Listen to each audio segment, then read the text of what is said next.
Hi, so I'm Noelle Frey, and I'm here with Dr. Wendy Stock and Dr. Bianca Santomasso, and we just finished an interesting session here talking about improving outcomes for patients with acute lymphoblastic leukemia. And I just want to first start with Wendy. You went over today the tremendous improvements that we've made in older, younger patients, patients who are treated by adult physicians with an adolescent young adult protocol. And the data that you summarized from a recent cooperative group study was inspiring, but as you pointed out, we can still do better. And so in your opinion, going forward, how can we continue to improve on treatment outcomes for these young adults with ALL? Yeah, thanks, Noelle.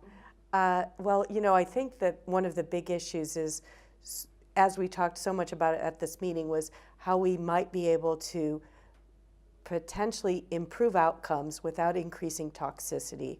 Because in the young adult population, the intensive regimen was quite toxic, although the mortality rate was not any higher than expected or no higher than predicted from the pediatric studies. So what we're planning to do as we move forward is we're planning to incorporate some of the new agents in different centers, different studies. In the United States, a study led by Dr. Dan D'Angelo for the Alliance and the entire U.S. cooperative group mechanism is going to be incorporating inotuzumab into frontline treatment to see whether we can early eradicate MRD, minimal residual disease, and thus improve outcomes, since that's been one of the most important prognosticators for outcome. And we believe that adding inotuzumab to frontline treatment will make a difference. That's our hypothesis. And we're going to be testing it in a randomized phase 3 trial using the backbone that was already so successful at improving event-free and overall survival. Great, great. One of the newer therapies that we talked about today in our session was CAR T-cell therapy, specifically targeting CD19 for patients with relapsed and refractory ALL, and I was able to present some of the highlights and the good outcomes, and Bianca had the opportunity to go on the flip side and talk about some of the toxicities. And as a neurologist, you've been able to witness neurotoxicity in CAR T-cell recipients firsthand, in addition to cytokine release syndrome.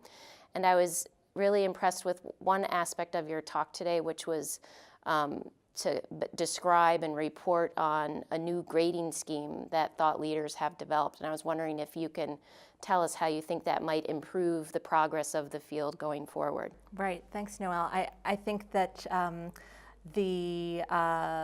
was very pleased that we were all able to come together and put together this grading scheme. One of the problems was that in the early trials that were done, there were several different grading schema that were used both for cytokine release syndrome and neurologic toxicity.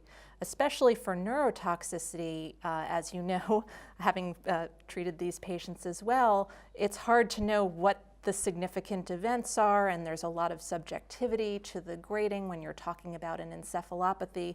So there was the importance both of figuring out what are the important symptoms we need to capture, and then also specifically how to grade the encephalopathy component. And so I think that we built on some of the early steps. So obviously there was the CAR-Tox working group had put together kind of a preliminary step. Some of those aspects were a little bit cumbersome, requiring CSF opening pressure and measuring papilledema, but they did have an initial kind of pare down 10-question exam that you can do at the bedside, basically asking orientation questions, following commands, naming, writing, and then an attention, counting backwards. And with that 10-point scale, 10 being the perfect score and then 0 being not a good score, you can get a sense of how encephalopathic that patient is. And we do know from our studies at Memorial Sloan Kettering, we had a phase 1 trial where we saw that difficulty with language, specifically expressive aphasia, was one of the first severe symptoms. So it can be an early clue, kind of like a vital sign check that can be done to help any practice provider be alert to the fact that this patient is probably developing toxicity. So I think that really just it will help harmonize the grading, which will then help inform what to do about the patients. It's not clear that steroids always need to be given at the same intensity or even at all, but I think we first have to start by making sure you and I are talking about the same thing. So I was very pleased, and I think it's a starting point, and there'll be room for improvement, but we needed something. Yeah, no, I think it'll be very helpful. There's so many investigators doing small and now larger trials, and just to be able to define the problem in a way that we make interventions in different trials that can really correlate with outcomes that we're all on the same page about. So I think that's a big step forward in the field. And as you said, it's great everybody agreed Yes. on the system. Well, and the other thing is that we're dealing now with not only with CAR T cells, but with other immune effector cell types as well, and obviously the bispecific antibodies where you can see a similar constellation of symptoms. So the idea is that this grading would not just be CAR T cell specific, but any immune effector cell grading, and so it's actually called the immune effector cell consensus criteria for that reason. Wendy, I wanted to ask you another question. So I think one of the things you highlighted in your talk today is the importance of a very effective drug to treat ALL, which is pegasparaginase, or an asparaginase-based medications. And you commented on it's an important drug, and there's a differential ability for patients to tolerate it. Do you mind summarizing some of those factors? I think that what we have seen, and one of the most challenging pieces of giving asparaginase are its longer-term toxicities, both immediate and several weeks, and sometimes several months actually in duration. And the most problematic in the adult population has been the liver toxicity that occurs. There's also an encephalopathy, actually, interestingly, that occurs in these patients, especially as we age. And we know that this drug gets more difficult to administer once patients are over the age of 15 to 16 years of age. Part of that may be the body mass index, the increasing obesity, because we've been dosing that drug based on body size and body weight. And so if you give these high doses, perhaps that's the reason that these toxicities are so profound. In addition, it causes steatosis in the liver, and liver toxicities steatotic livers are increasing with age and with obesity. So we have trouble with that drug.